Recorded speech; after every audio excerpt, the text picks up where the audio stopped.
When we started looking into dementia and Alzheimer's, I didn't expect to be coming here. There's the Grand Tetons. You're looking at the Grand Teton National Park.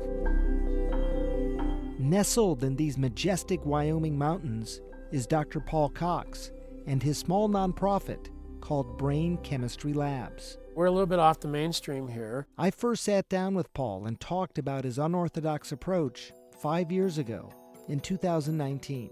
I want my scientists to have ideas that they can pursue that are different than the current ideas. It looks almost like they're invading the amygdala. Basically what we're arguing is amyloid is not the cause of Alzheimer's, it's a symptom. So is tau. These are the symptoms. This is like trying to look at what caused a train wreck by investigating the wreckage. We'd rather go way up the tracks and look at the switches, and that's what we're doing genetically in our studies, is try to find out what are the very basic roots of protein misfolding, and if so, is there a way to stop that?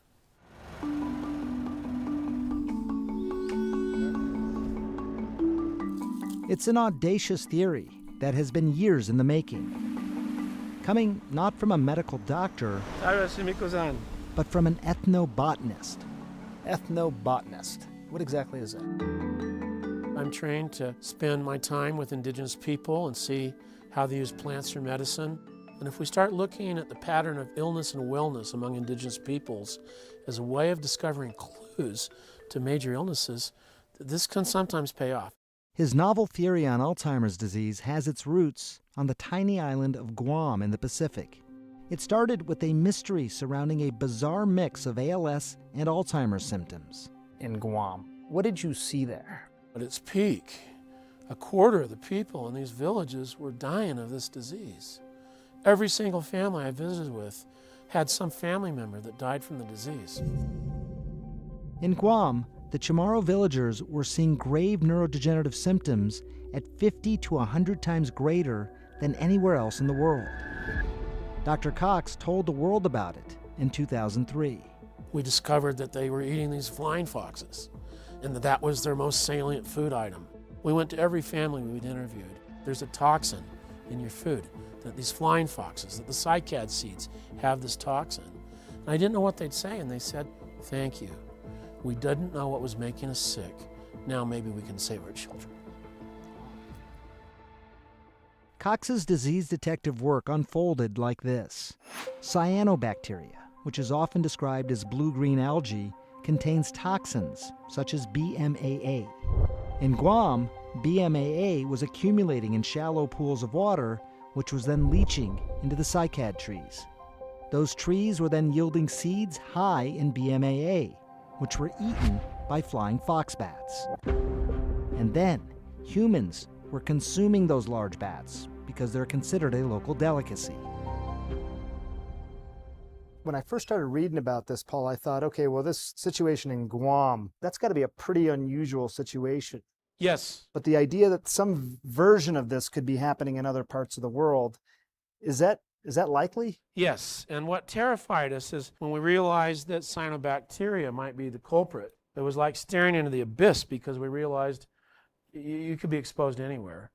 What are you saying then? If people are thinking about Alzheimer's, thinking about these neurodegenerative diseases, the likelihood that cyanobacteria, something that looks like this, could be the culprit or at least part of the culprit, how likely is that? I'd say it's a risk factor. It's one path. There's probably many risk factors for Alzheimer's. And at this point, our hypothesis is that exposure to these cyanobacteria increases your risk of certain neurodegenerative illnesses.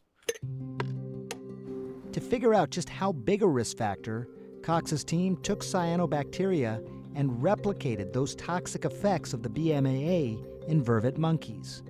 You had one group of animals who got placebo, basically the normal diet, another group that got the toxin, BMAA, and a third group that got the toxin and L-serine, this amino acid.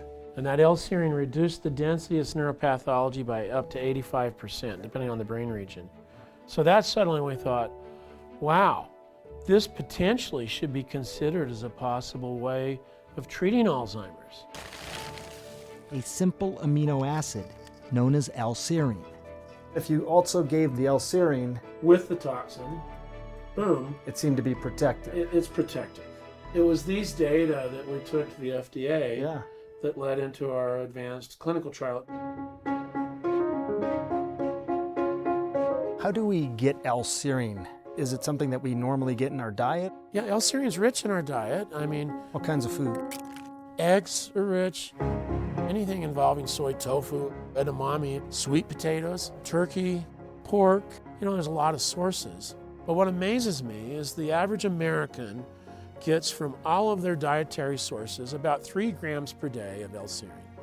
These people in Ogimi are living to be 100 years old.